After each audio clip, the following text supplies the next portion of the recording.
Shruthi and welcome to Agora Math Circle. Before you continue watching this video, make sure to subscribe to the Agora Math Circle channel. This is Junior Advanced, and today we're going to be learning about language and tools of algebra. Before we move on, let's learn about the basic concepts that we've already learned of algebra. Starting off with variables, they are essential to algebra. They're the foundation.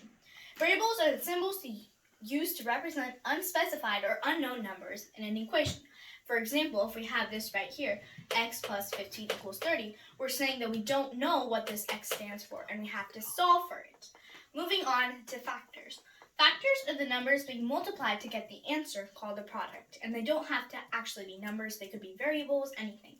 For example, when you have 15 times 2 is equal to 30, 15 and 2 are factors, and 30 is a product. This can be done with using algebra as well. And now you have exponents. They are also the foundation to algebra. You have exponents, which are basically repeated multiplication, just how multiplication is repeated addition. So exponents are to show how much a base number is multiplied by itself. For example, if you have 5 to the power of 3, 5 is the base number, and it's multiplied to itself 3 times. So you would do 5 times 5 times 5. So you multiply 5 to itself 1, 2, 3 times. And when you multiply, you get 125. So basically, 5 cubed is 125. Now you know some of the basic concepts of algebra that we've already reviewed. Now, when you're solving equations, it's important to always use PEMDAS, parentheses, exponents, multiplication or division, addition, and subtraction. This is the order that you want to perform all of the equation in this order. Now, moving on to some properties. We have multiplicative identity, multiplicative property of 0, multiplicative inverse, and let's explain all of them. For multiplicative identity, it basically means that any number times 1 is equal to that number. So a times 1 is equal to a, and 1 times a is also equal to a. And you guys guessed it, it's because of the commutative property. Now here's an example. You have 3 times 1, that's going to be equal to 3. Now the reason why is you're adding 3 to itself 1 time. So that would just be 3. And 1 to itself 6 times. 1 plus 1 plus 1 plus 1 plus 1 plus 1, 6 times. And that would just be 6. And moving on to the multiplicative property of 0. That means that any number times 0 is equal to 0. And 0 times a is also equal to 0. So even if it's 16,353 times 0, it's going to equal 0. And finally, moving on to multiplicative inverse. That means that a over b times b over a is equal to 1. And you could also do it switch. Now the reason why is because you know that a over the same number, is just going to equal to 1. So when you simplify, you just get 1. And b over b is also just equal to 1.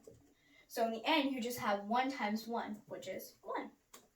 And example would be 3/4 times 4/3. 4 over 4 cancels to 1.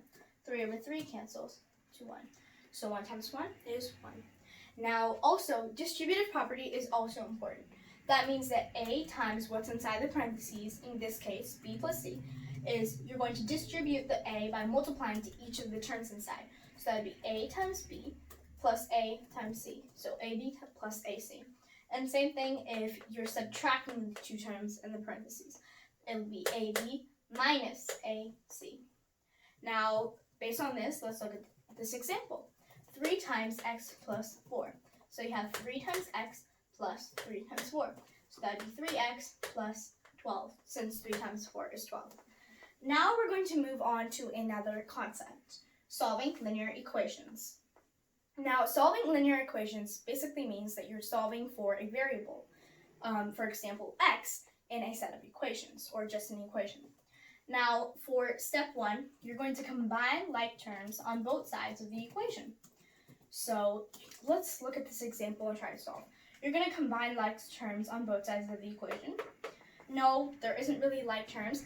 This would only apply if you had more than 2 numbers. For example, if this was, 5x plus 2x plus 1 plus 2 is equal to 30, then you would have to simplify what's here. But in this case, we do not have that. Step number 2, isolate the variable to one side by adding, subtracting, multiplying or dividing. So since we're isolating this variable, what we're going to do first is we're going to take out this extra term. For now, 5x over 3 is one term for now. So in order to isolate this one term, we have to move this 20 to the other side. How do we do that? Well, we would subtract 20 since we know that 20 minus 20 is equal to 0. Now, if you subtract 20 here, you also have to subtract 20 here. And this brings us to some of the properties that we have. We have the multiplicative property, meaning that if you have A is equal to C, if you multiply B to both sides, the equation will still be balanced. This applies to addition, subtraction, and division. For example, A over B is also equal to C over B. Moving on. Then what you're going to do is isolate the variable. So we're going to get 5x over 3 is equal to 45 minus 20, which is equal to 25. Now, you guys might think we'll just multiply by 3, but I want to get the x isolated all at once. So what we're going to do is, well, you know that 5x over 3 is the same thing as 5/3 x. So we're going to keep this as 5/3 x is equal to 25. Now, we just saw the multiplicative inverse property right here. That means that a over b times b over a is equal to 1. Well, wouldn't 1 times x also just be equal to x?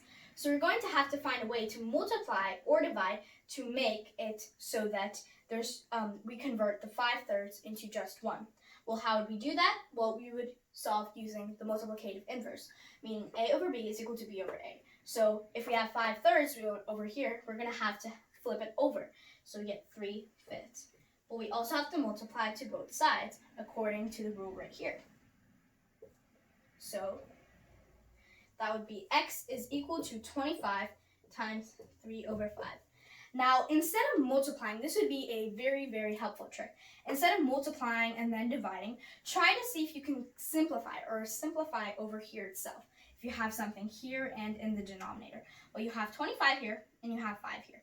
So you can just cancel, because since they both have 5 in common, you do 25 divided by 5, which is 5 here and 1 here. So that would be 5 times 3, which is 15. So that would be the answer. Now let's look at functions and patterns. What's a function? A function is a relationship or expression that involves one or more variables. And the types would be linear, quadratic, and etc. And let's look at what a slope is. The slope is basically the steepness of a linear function, which would be the direction of the line and also the distance between 2 points or more in a line. Now let's look at what an x and y intercept would be. An x and y intercept is basically places where the line intersects both axes. So this is the y-axis, which is vertical, and the x-axis, which is horizontal. So it would be a place where the line intersects both of these axes. And this is a point in the line, and it intersects both the y-axis and the x-axis. So this would be a point in the line. Knowing that, let's go ahead and look at the x-intercept, y-intercept, and the slope of this line over here. Now, the x-intercept is basically where the line intersects someplace in the line over here, which is known as the x-axis. And let's look at it over here. We have this point right here, which is on the x-axis, and it's also part of the line. So the x-axis is basically 0, because this point over here is 0.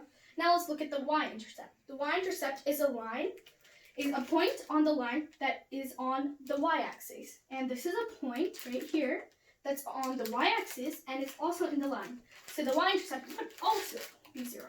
Now, let's look at what the slope is. The slope is basically rise over run, which is going up or down and left or right.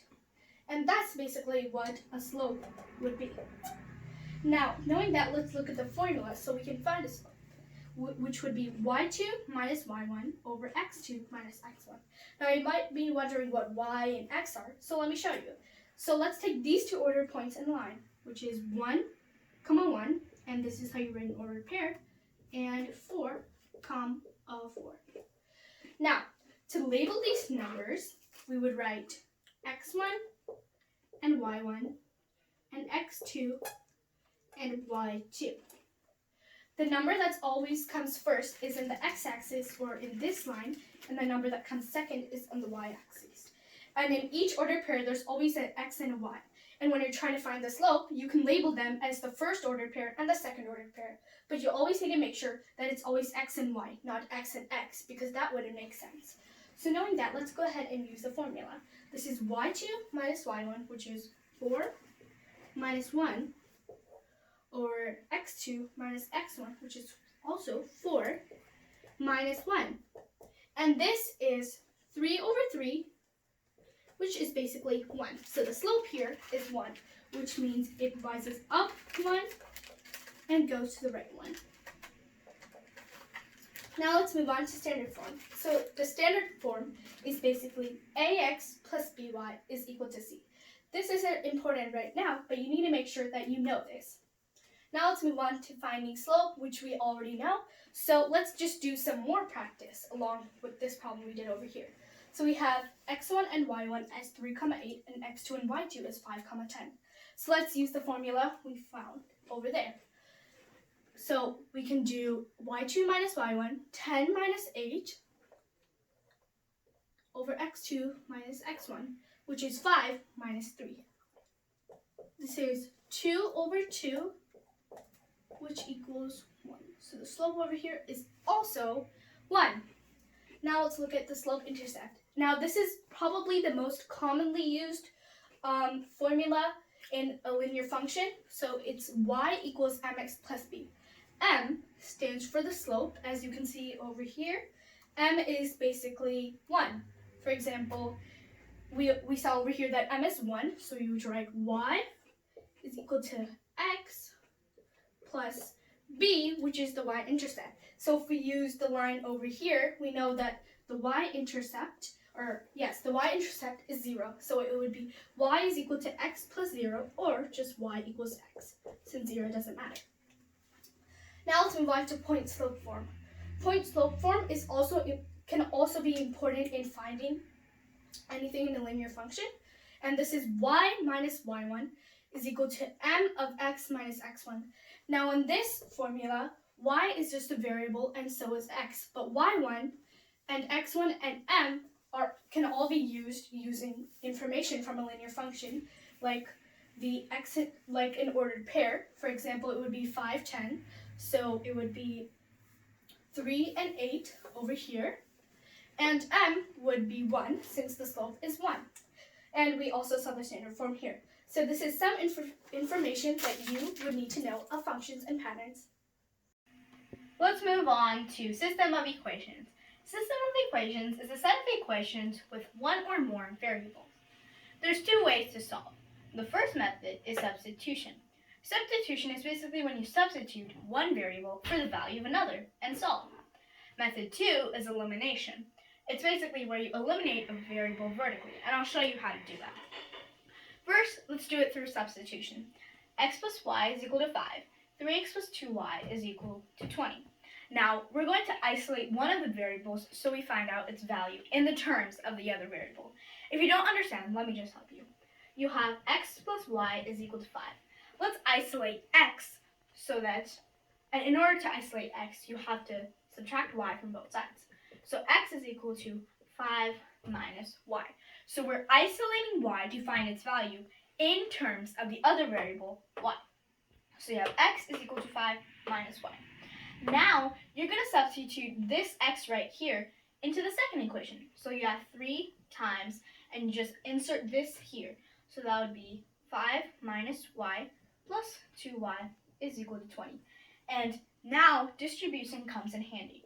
So you have to distribute this 3, and you get 15 minus 3y plus 2y is equal to 20. Now, you can combine like terms.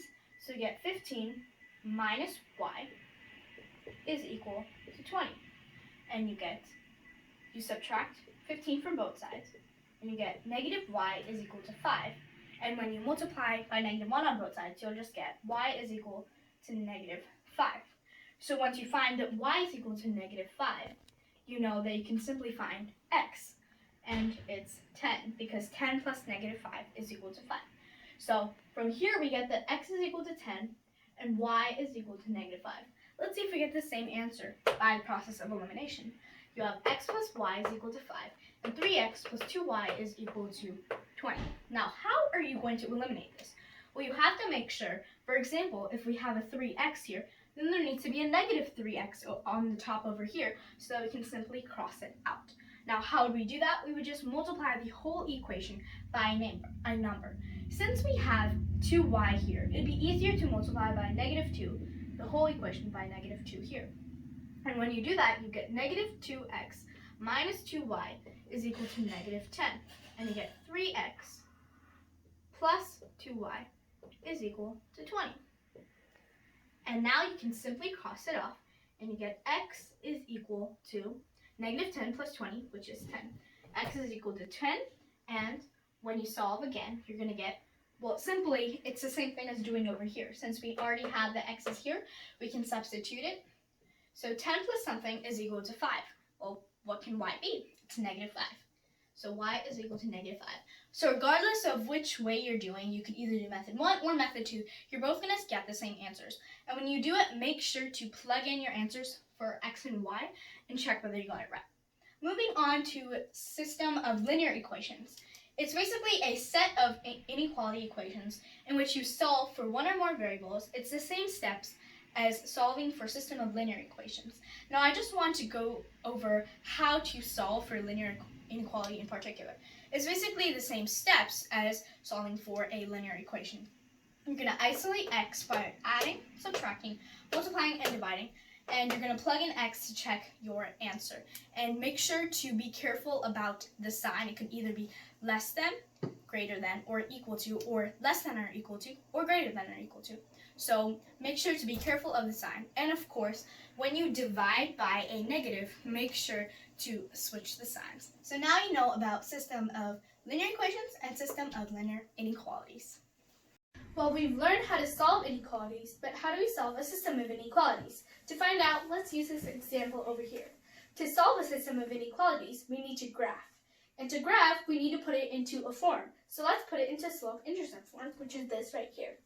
Let's put these two inequalities into slope-intercept form. We don't need to for this one, though. Let's put 2x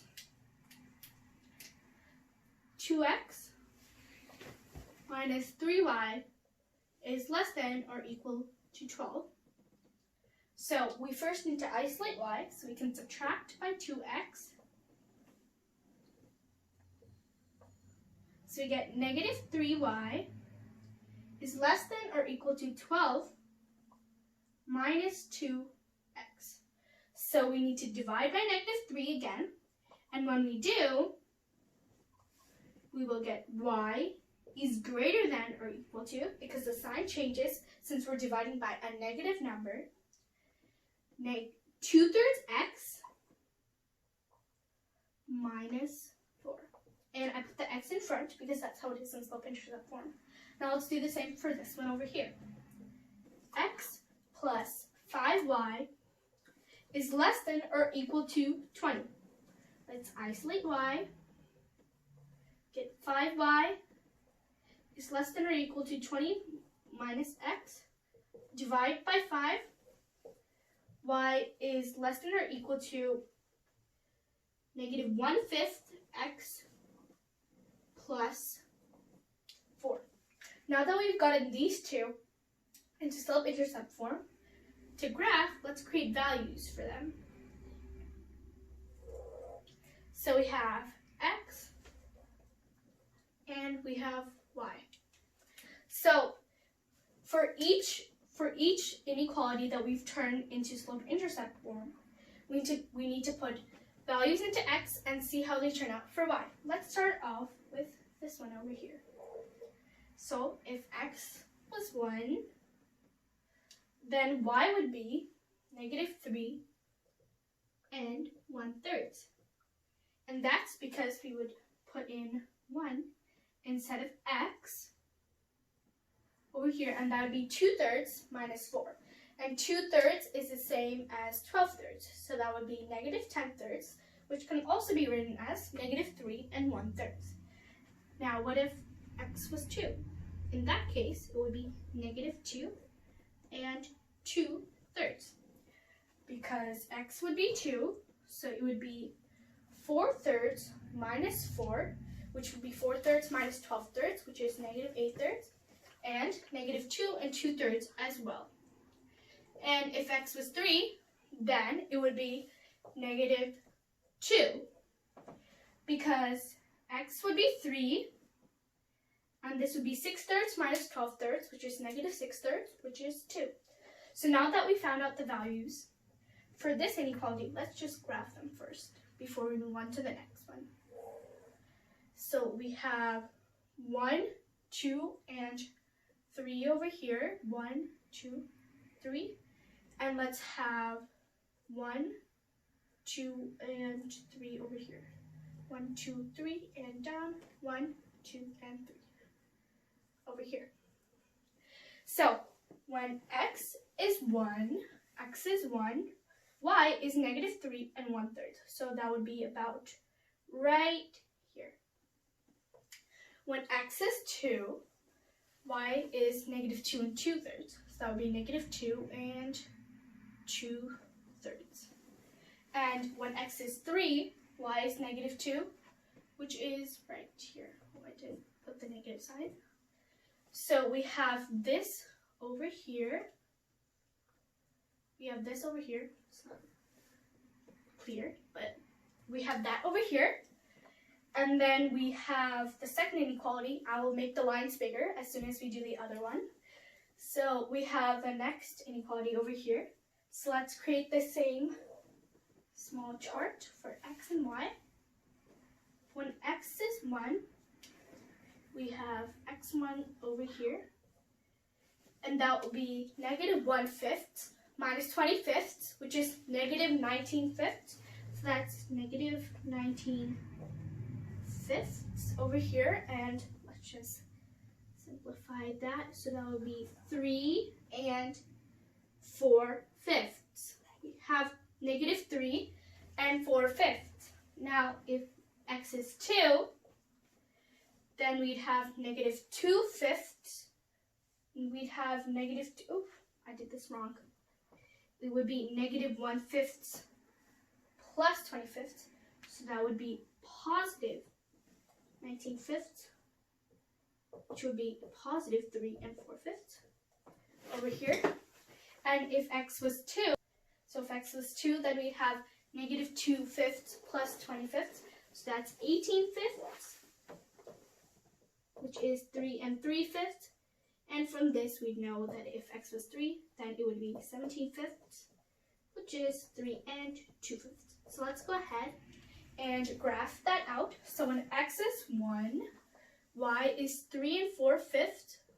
So that would be y is right here about. And when x is 2, y would be 3 3/5. So not much difference, just small difference right here. And when x is 3, it would be 3 2/5. So let's just make the line really big like this. And same thing for this one over here.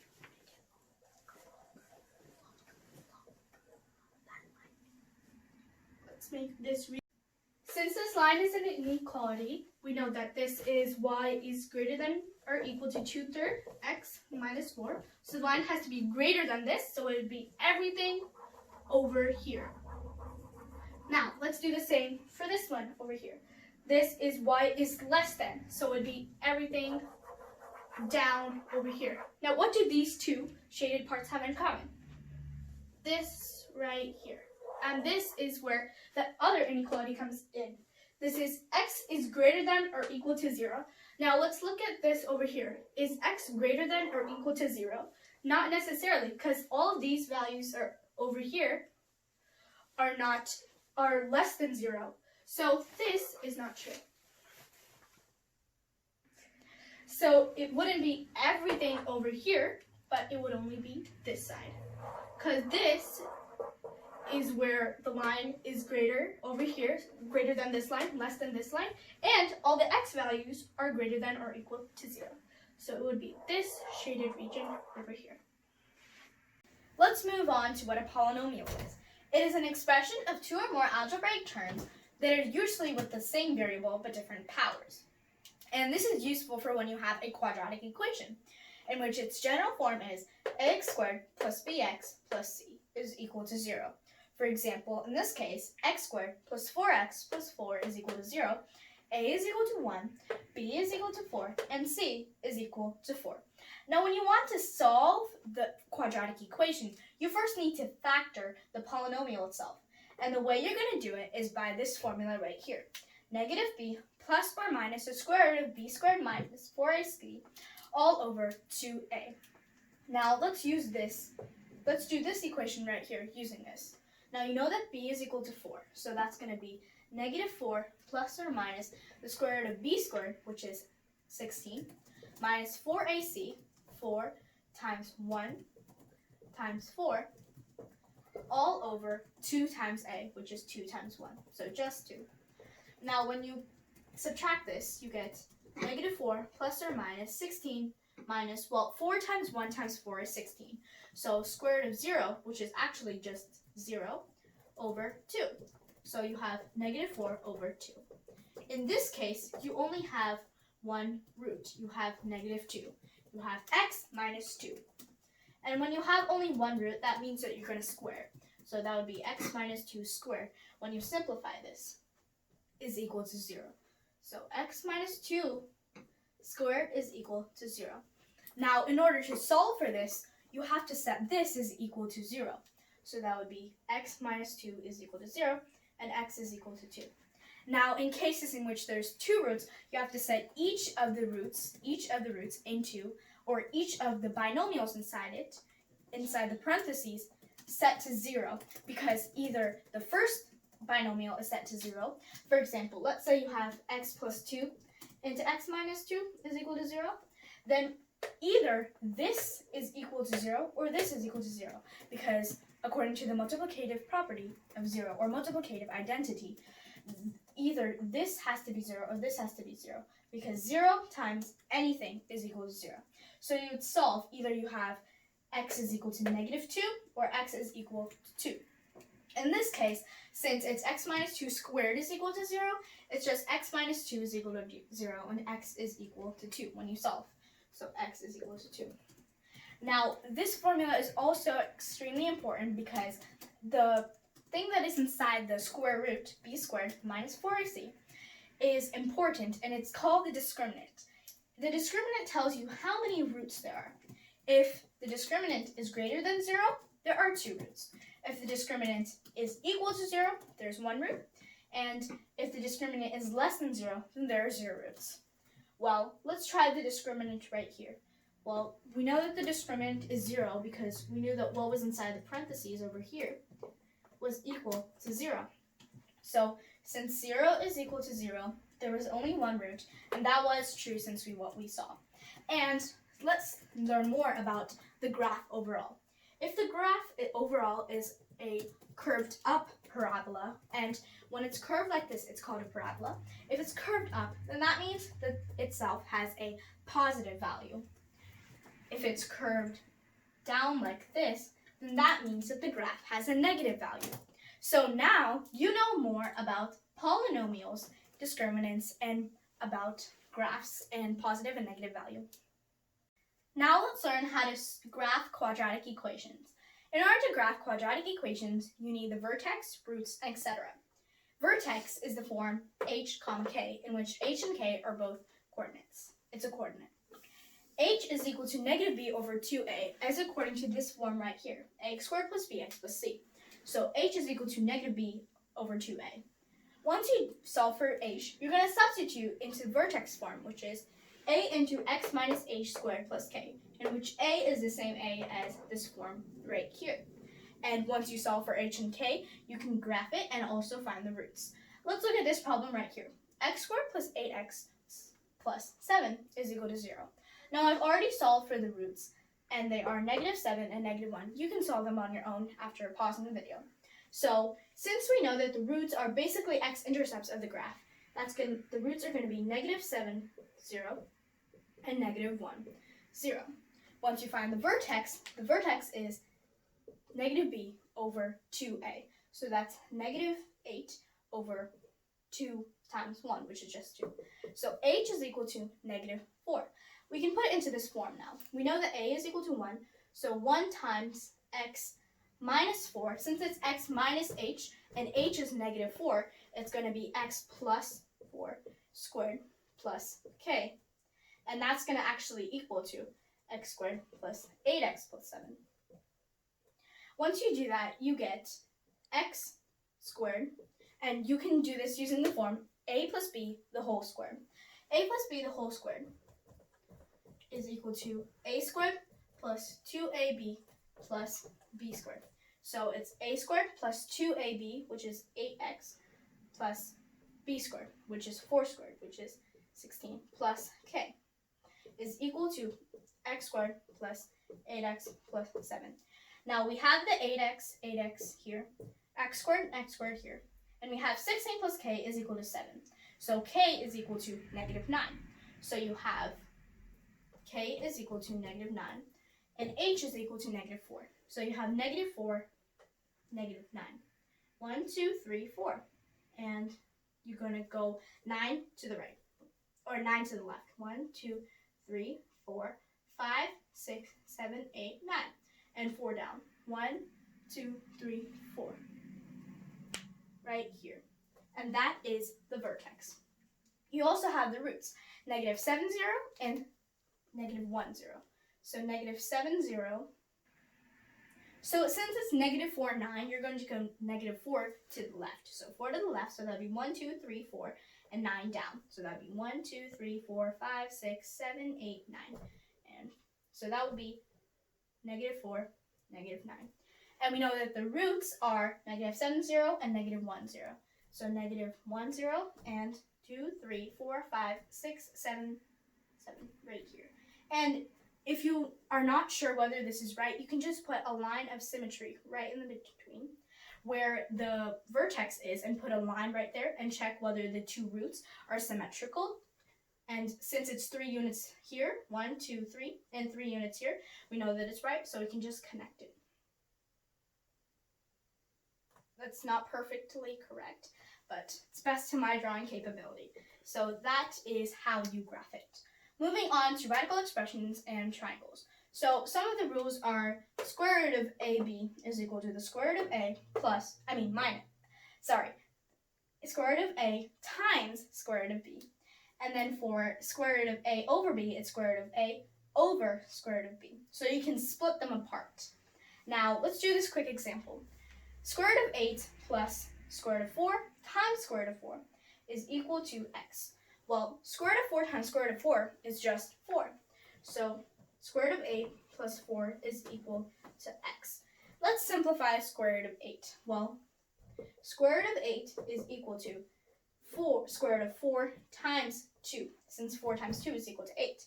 And the square root of 4 we already know is 2, so it's 2 rad 2. So x is just equal to 4 plus 2 rad 2. Many of you think, oh, we can just add the 4 and 2, but you cannot do that since they don't have the square root of 2 in common. So it's just 4 plus 2 rad 2, and that's the answer simplified. Now let's move on to triangle. The sum of all the interior angles in the triangle is 180. Most of you already know that. And the perimeter is basically the sum of all of the side lengths. And the area of a regular triangle is half of base times height, in which base is this right here, and the height is right here. And you will know that once there is a right angle right here, you will know that that's the height. And the area of an equilateral triangle in specific is rad 3 over 4 times a squared, in which a is the side length. And that's basically all you need to know about radical expressions and triangles. Don't forget to subscribe and like. If you have any questions, you can email info@agoramathcircle.org or comment below and we'll reply back. Maybe. And if you want to see practice things or anything about us, you can visit our website, which is basically the end of the email but without the info and the end. So bye!